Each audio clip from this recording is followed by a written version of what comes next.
You are now live. Welcome back to The Change Physician. I'm Melissa Katie, the Challenge Doctor, with my co-host, Dr. Kevin Cuccaro, who's laughing for some reason. We're here at our Saturday Salutations. How are you, Kevin? I'm good. That made me laugh. Why? You're like, you are now live. It's like, whoa, you are full on like radio announcement mode. That was pretty cool. Well, it has been one of those days, just back to back to back to back things.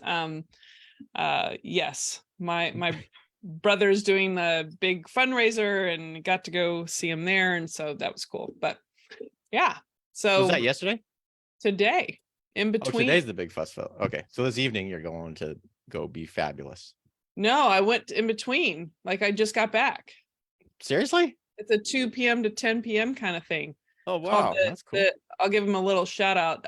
Den Shindig is what it's called, their first annual. So raising money for Community First Village and Black Fret, and that's kind of like help support musicians. Black Fret and Community First Village is where they have a whole bunch of people who are previously homeless, helping create an infrastructure and community where they can have their own little tiny home, and it's really amazing what they're doing. So I just spent a little time there, contributed a little money there. So go check it out. It's East 6th Street in Austin at Pershing, which is like a bar kind of thing. Anyway, it's kind of neat. They have it's fun to see the community kind of come together. So that's like the cool place in Austin East Street or whatever. It's just like a personal, it's just one business, but there's a lot of places. Of course, there's been a lot of east part of Austin used to be kind of like really run down. I guess you can call it gentrification, and all these other things have happened.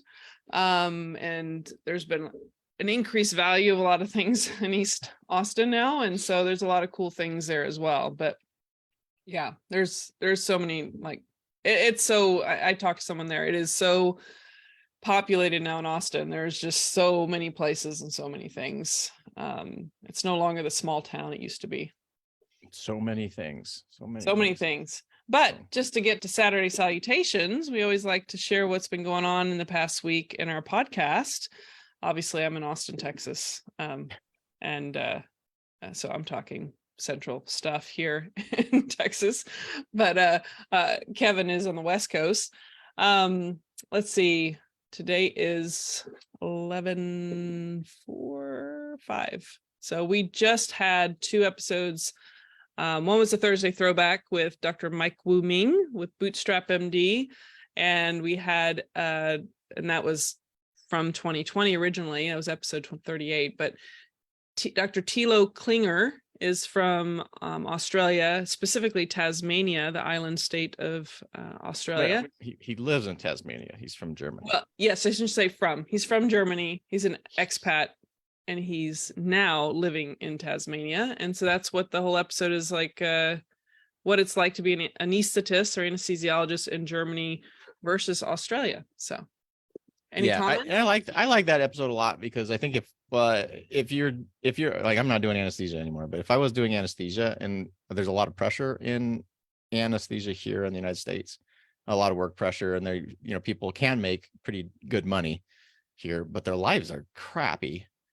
So, I mean, it just seems like it's a very intriguing possibility. And one of the arguments being, I've never really understood the work yourself to death so that you can do whatever you want in 20 years. Like, yeah. And that's, I hate medicine, so I'm going to just kill myself now, and then I'll be able to, retire or whatever in 10 or 15 years. It's like, well, why don't you think about your options a little bit more and maybe extend out your work practice and make your life enjoyable also now? And that's just, I mean, I remember, I think I was doing that a lot, going, oh my God, this is so awesome. This is so awesome, through that episode. Because what a really cool opportunity. Yeah. And Tasmania is supposed to be a lot like where I am in Oregon, actually very similar climate. And I was like, oh, that just sounds perfect. So yeah. Well, I can reveal that, Corey and I checked out that area as a possibility for our future. And it's always a possibility, and still considering the possibilities, but it is like New Zealand, the beauty of New Zealand, but with Australian animals. So obviously things like poisonous snakes that you have to be wary of, just like in Texas. So it was really cool actually to see the operating room. Just there's a few operating rooms at this particular hospital, and just the it's a people business no matter where you are. I mean, work, you're dealing with people, and so there's always going to be variations there, but it seemed very relaxed.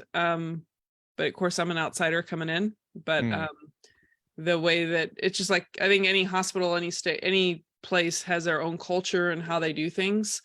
But there's definitely not the same kind of population in the town that I was in as I'm used to, living in Austin.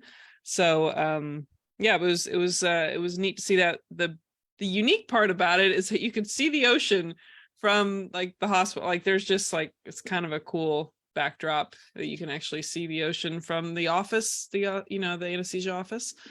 So it's definitely different than me being kind of in some city closet locked somewhere. Yeah, or where there's no windows or yeah. So yeah, it was cool. So definitely check that out. Get an idea of a little different perspective and how things are done. And but sometimes people just need a change. So we are the change physicians. So it sometimes just change of scenery, whether it's another country or just another state or another hospital. Sometimes that can be good for the soul. But any other comments on those episodes? No, just go listen. Right now. Yeah, just go listen. So do you have any of your favorite things? From this past week? Well, we used to do Friday favorites where we had favorite stuff. So well, I have to just say, it was, I rarely see my brother outside of seeing my parents, which I know that sounds strange. We live in the same city. But it was really nice to see my brother in his element, because he runs his own business. He's kind of real estate broker and has been running this business since I think his 20s or 30s. And we're pretty close in age. So I was just pleasantly surprised at it just felt really good to see him. Yeah. So that's my fave for this week. Yeah. And I picked up some lobster rolls at the event to take home. That sounds good. So yeah, that sounds excellent. Actually, I want to get up to the Northeast sometime and actually have real Northeast lobster rolls someday. Someday we'll get up there. There's so much stuff in this country. Yeah. My favorite thing is not nearly as fun as yours, but it's the change of the seasons here. Oh, yes. And it just happens that our street is lined, and if I was really good, I'd know what kind of trees they are, but I don't. But they change their reds and greens. Quite gorgeous, actually. So in like, it's literally right outside the door of my house. Oh, cool. And if you I have a picture of the street and stuff, and now it's funny because this is for the next week, since last week, there's all these cars all park, and then everybody takes their pictures in front of, like, on the street over there. So it's really super pretty. I really enjoy it. Actually, I really look forward to the change of the seasons here. It's quite nice. So it is nice to see my street. And if I was really fantabulous, I would share a picture, but I don't want to do it because I'm having too much trouble with this stuff as it is. I couldn't share anything today. Nothing was working. I decided not to talk about it. But well, sometimes it's a simple things. Yeah, that when we actually slow down and notice, it actually can add to your life. So I think. Well, you got every season, like, so this change of the seasons. I love fall. It's probably my favorite season now. And this particular time with the leaves changing is really great. Then we're going to move into the holidays, which particularly Thanksgiving, which is probably my favorite holiday now. We've been holding it at our house for 15 years. So that's kind of a big deal. And I like it when it gets colder, and that means, just the hoogie thing. If you hoogie, I think it's hoogie, that Scandinavian term that means like comfort and in the house when everything's cold outside. And it's a fun time of year. I enjoy the winter. It's January and February is my favorite time to, like, travel around Oregon because there's nobody here. You can go up to Portland and get hotel rooms for super cheap. So it's like the best time to be here, in my book. So I love it. Awesome. Yeah. Well, let me see. I will just mention that upcoming, we did an episode together that we'll just have to tell people wait for the release. And being, or should I say, what our recent episode that's going to come out. You want me to say, or you want people to I'm not looking at the list, so I actually have no idea what episode you're talking about. Hashtag quiet quitting. Oh, quiet quitting. Yeah, that's a good one. Yeah. So wait for that episode. Will be releasing. And of course, we'll have some Thursday throwbacks throughout the rest of the year. So, well, if you don't know what the Change Physician is all about and you just happen to pop onto this little live recording, make sure to go to changephysician.com. Whether you're a physician or a physician ally, feel free to become part of the community, and we'll look forward to seeing there. But otherwise, we will see you on the next, most likely, Saturday Salutations. And until then, take care. Stay well, folks.